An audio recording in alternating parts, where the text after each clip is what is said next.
নমস্কার, welcome back to my channel. আজকে আমি যে টপিকটা নিয়ে আলোচনা করব এটা আমাদের আনসার রাইটিংয়ের সময় অনেক বেশি হেল্প করবে। আজকে আমরা মূলত বায়োলজিক্যাল অ্যানথ্রোপোলজি জেনেটিক্সের ওপর ফোকাস করছি। আমরা যখন জেনেটিক্সের বিভিন্ন বিষয় নিয়ে আলোচনা করি তখন আমাদের এই ইনফরমেশনগুলো কোনো না কোনো আনসারে দিতে সাহায্য করবে। চলুন দেখে নিই আমরা আজকে কি পড়তে চলেছি। প্রথমে আমরা যেটা পড়ব সেটা হচ্ছে use of CRISPR in anthropological study. প্রথমে আমাদের জানতে হবে যে ক্রিসপার এটার ফুল ফর্ম কী। ফুল ফর্ম হচ্ছে ক্লাস্টার্ড রেগুলারলি ইন্টারস্পেসড শর্ট প্যালিন্ড্রোমিক রিপিটস। এটা আসলে কি আমরা সেটা আরও বিস্তারিত পড়ছি এরপর।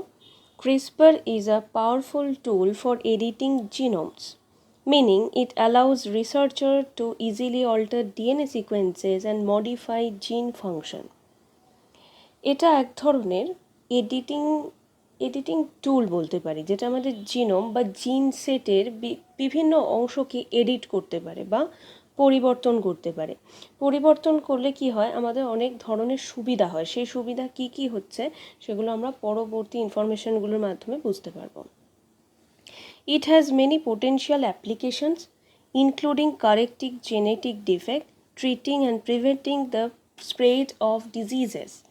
তাহলে কি এই যে আমরা কারেকশনটা করতে পারছি বা এডিট করতে পারছি, যে জায়গাটায় জিনের কোনো অসুবিধা রয়েছে আমরা জানতে পারলাম, সেই জায়গাটা যখন এডিট করতে পারছি বা পরিবর্তন করতে পারছি, তখন কিন্তু সেই জেনেটিক সিকোয়েন্সের দ্বারা যে রোগটা স্প্রেড হতে পারতো সেটার হওয়া থেকে কিন্তু আমরা ওখানে একটা বাধার সৃষ্টি করতে পারছি।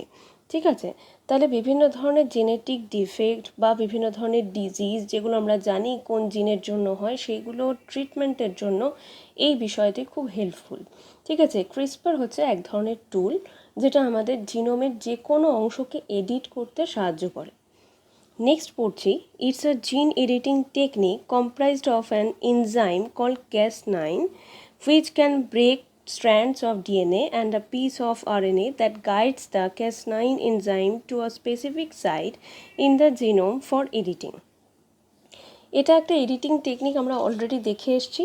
এটা মেনলি কী করে, একটা এনজাইম রয়েছে Cas9 বলে, সেটার মাধ্যমে ডিএনএর যে স্ট্র্যান্ডটাকে ভেঙে দেয়। ঠিক আছে, এবং একটা আরএনএ স্ট্র্যান্ড রয়েছে যেটা এই Cas9কে কী করে, গাইড করে কোন জায়গায় এডিট করতে হবে সেই জায়গাটা দেখানোর জন্য। নেক্সট পয়েন্টে, the tool has been successfully use to study heart, liver, neurons and skin cells to name a few, but never a certain type of adipose cells known as brown fat.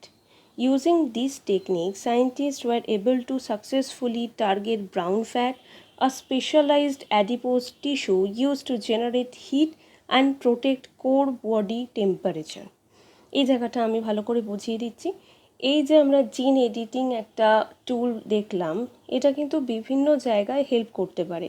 সেটা heart হতে পারে, liver হতে পারে, neuron হতে পারে বা skin sales হতে পারে। যে কোনো জায়গার ডিএনএকে এডিট করতে এটা কাজে দেয়। আর একটা জায়গা যেটা আমরা খুব একটা বেশি দেখিনি কোথাও, সেটা হচ্ছে অ্যাডিপোজ সেলস বলে কিছু সেলস রয়েছে। ঠিক আছে, যেগুলোর মধ্যেও কোনো না কোনো চেঞ্জ ঘটাতে এটা কিন্তু সাহায্য করে। আচ্ছা, এই অ্যাডিপোজ সেল হচ্ছে অ্যাকচুয়ালি ব্রাউন ফ্যাট বলা হয়। এই ব্রাউন ফ্যাট কি সেটা আমি বলছি। এই ব্রাউন ফ্যাট হচ্ছে, এখানে পরিষ্কার লেখা রয়েছে পরের যে পয়েন্টে, brown fat generates heat in response to low temperature. তাহলে কি যখন আমাদের আশেপাশে মানে এনভায়রনমেন্টের টেম্পারেচারটা পড়তে থাকে, মানে খুব ঠান্ডা হতে থাকে আশেপাশে, তখন কিন্তু আমাদের বডিতে ব্রাউন ফ্যাট সেলস যেগুলো আছে সেগুলো অ্যাক্টিভেটেড হয়ে যায় এবং তারা কী করে, আমাদের বডির মধ্যেকার যে টেম্পারেচার সেটা ধরে রাখতে সাহায্য করে। তাহলে ব্রাউন ফ্যাট কিন্তু আমাদের বডিতে এক ধরনের ফ্যাট, যেটা খুব হেল্পফুল একটা ফ্যাট। আমাদের অন্যান্য যে ফ্যাট রয়েছে তার মধ্যে বেশিরভাগই ক্ষতিকারক ফ্যাট হয়, যেগুলো হোয়াইট ফ্যাট বলতে পারি, তার মধ্যে বেশিরভাগই আমাদের ক্ষতিকারক ফ্যাট। ব্রাউন ফ্যাট কিন্তু এমন একটা ফ্যাট যেটা আমাদের বডি টেম্পারেচারটাকে ইনট্যাক্ট রাখতে সাহায্য করছে। তাহলে কি ব্রাউন ফ্যাট আমাদের বডিতে থাকা খুব জরুরি। তবে একটাই সমস্যা আছে, যে এই ব্রাউন ফ্যাট যখন তখন কিন্তু ব্রাউন ফ্যাটের এই জিন অ্যাক্টিভেটেড হয় না। তো সেটা অ্যাক্টিভেট করার জন্যই কিন্তু এই ক্রিসপারের একটা অবদান আমরা দেখব। লাস্ট পয়েন্টেই লেখা রয়েছে, আমি আবারও পড়ছি, brown fat generates heat in response to low temperatures due to its expression of the protein UCP1. So the Harvard-led team used CRISPR to activate UCP1 expression in white adipose precursor cells, creating what they call human brown fat-like cells. ঠিক আছে, তাহলে এখানে দেখা যাচ্ছে যে সায়েন্টিস্টরা mainly কী করেছেন, যে যে প্রোটিনের এক্সপ্রেশনের মাধ্যমে ব্রাউন ফ্যাটের সেলগুলো অ্যাক্টিভেটেড হয় সেইটাকে অ্যাক্টিভেট করার শুরু করেন এই ক্রিসপারের মাধ্যমে, ক্রিসপার টুলের মাধ্যমে। ঠিক আছে, এর ফলে যেটা হয়, হোয়াইট অ্যাডিপোজ যে সেলগুলো রয়েছে সেগুলো ব্রাউন ফ্যাটে কনভার্ট হয়ে যায়। ঠিক আছে, এবং তারপরে আমাদের এই ব্রাউন ফ্যাটের যে কার্যকারিতা আমরা অলরেডি পড়েছি সেটা কিন্তু আমরা পেতে পারি। তাহলে এটা একটা খুব বড় কন্ট্রিবিউশন বলতে পারি আমাদের জেনেটিক্সের মধ্যে। এটা আমরা অ্যানথ্রোপোলজিতে অ্যাডও করতে পারি, জেনেটিক্সের বিভিন্ন বিষয় অ্যাপ্লিকেশন যখন লিখছি বা কিছু, যে কোনো জায়গায় কিন্তু আমরা এটা অ্যাড করতে পারি। নেক্সট যে টপিকটা আমরা দেখবো সেটা হচ্ছে অ্যাস্থেমার ওপর। আমরা অ্যাস্থেমা বিষয়টা কিন্তু অনেকের মধ্যেই দেখে থাকি এবং এটা অনেকেই বলে যে এটা হচ্ছে জেনারেশন আফটার জেনারেশন ট্রান্সমিটেড হয়। তার মানে আমরা একটা জিনিস বুঝতে পারছি যে এটা একটা জিনের সাথে সম্পর্কিত। ঠিক আছে, তাহলে জিনের সাথে সম্পর্কিত এই একটা বিষয়, তো সেইটা নিয়ে এখানে আমরা আলোচনা করব যে এটা কতটা জিনের সাথে সম্পর্কিত বা কতটা নয়। প্রথমের লাইনে লেখা রয়েছে, asthma is a breathing disorder characterised by inflammation of the airways and recurrent episodes of breathing difficulty. Mainly এটা একটা ব্রিদিং ডিফিকাল্টি, যেটাকে বাংলায় হাঁপানি বলা হয়, এবং এটা অনেকের অনেক রকমভাবে হতে পারে। অনেক সময় বেশি খাটাখাটনি করলে হতে পারে, টেনশন করলে হতে পারে, বা অনেক সময় ডাস্ট অ্যালার্জি থেকেও হতে পারে। বিভিন্ন রকম রিজন থাকে। মেন কথা হচ্ছে এটা কিন্তু আমাদের যে এয়ার ট্র্যাক্ট রয়েছে বা এইগুলো, এই জায়গায় বিভিন্ন ধরনের ইনফ্ল্যামেশন সৃষ্টি করে। ঠিক আছে, প্রদাহর সৃষ্টি করে, যার ফলে কিন্তু আমাদের এই হাঁপানিটা হয় বা অ্যাস্থমা অ্যাটাকটা হতে থাকে। নেক্সট লাইনে লেখা রয়েছে, genetic predisposition is one of the strongest risk factor for developing asthma. যেটা আমি বলছিলাম যে জেনারেলি আমরা জানি জেনেটিক্যালি এটা কিন্তু ট্রান্সমিটেড হয়। বেশিরভাগ ক্ষেত্রে দেখা গেছে বাড়িতে কারো না কারোর অ্যাস্থমা থাকলে তবেই কিন্তু তাদের পরবর্তী জেনারেশনের মধ্যে আসে। তাহলে আমরা এটা বুঝে নিতে পারি যে এটা কিন্তু একটা জিনগত রোগ যেটা ট্রান্সমিটেড হচ্ছে। তবে পরের লাইনে আমরা দেখতে পাবো একটা জিনিস, one study on twins with asthma found that 66% of cases were linked to environmental factors, while the other 34% were genetic. কিন্তু টুইন স্টাডি করা হয়েছিল যখন, তখন দেখা যায় যে বেশিরভাগ ক্ষেত্রে 66% কন্ট্রিবিউশন কিন্তু এই বিষয়ে রয়েছে এনভায়রনমেন্টাল ফ্যাক্টরে বা পারিপার্শ্বিক বিষয়। সেই পারিপার্শ্বিক বিষয় ক্লাইমেট হতে পারে, ফুড হতে পারে, লাইফস্টাইল হতে পারে, যে কোনো কিছু হতে পারে। ঠিক আছে, কিন্তু 34% শুধুমাত্র জেনেটিক ফ্যাক্টরের ওপর ডিপেন্ড করে রয়েছে। তাহলে কি অ্যাস্থমা আসার কারণের পেছনে দেখাচ্ছে বেশিরভাগ কন্ট্রিবিউশন রয়েছে এনভায়রনমেন্টের। নেক্সট বলছে, another 2019 review states that the risk of twins developing asthma because of their genes ranges between 55% and 90%। তবে আর একটা জিনিস আবার 2019 সালে এরকম দেখা গেছে যে টুইন্সরা যেহেতু জেনেটিক্যালি অনেকটা সিমিলার হয়, সেহেতু তাদের মধ্যে আবার অ্যাস্থমা ডেভেলপ করার একটা প্রবণতাও রয়েছে। তাহলে আমরা এখানে একটা জিনিস বলতে পারি যে অ্যাস্থমার পেছনে কিন্তু আমরা যেরকম জিনের কিছু কারণ দেখছি, আবার এনভায়রনমেন্টেরও কারণ দেখছি, দুটোরই কিন্তু কন্ট্রিবিউশন রয়েছে। তবে 19-20 বলতে পারি। পরের লাইনে লেখা রয়েছে, asthma is not caused by a single mutation in one gene and therefore the transmission of the disease through generations does not follow simple Mendelian inheritance typical of classic monogenic diseases.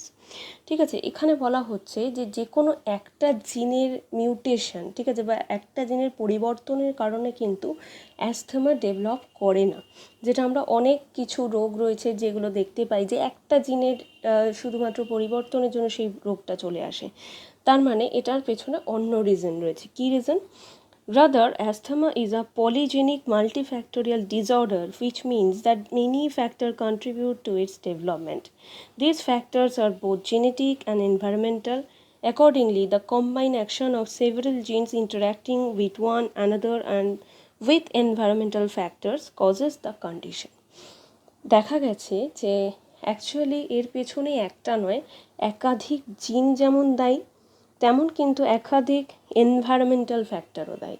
তাহলে এর পেছনে আমরা genetic ফ্যাক্টরও দায়ী দেখতে পাচ্ছি, environmental ফ্যাক্টরও দায়ী দেখছি।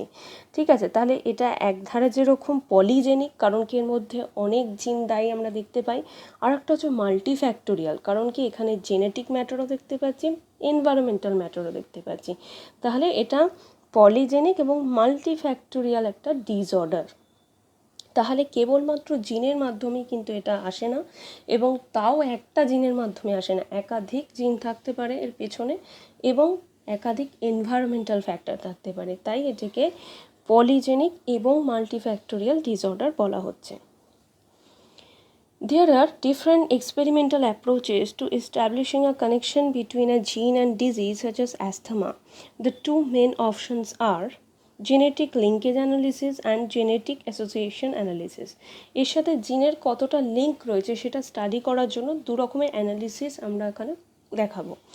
এক হচ্ছে জেনেটিক লিঙ্কেজ অ্যানালিসিস। এটা কি? Linkage analysis is useful for encircling larger genomic regions within which a susceptibility gene is likely to reside.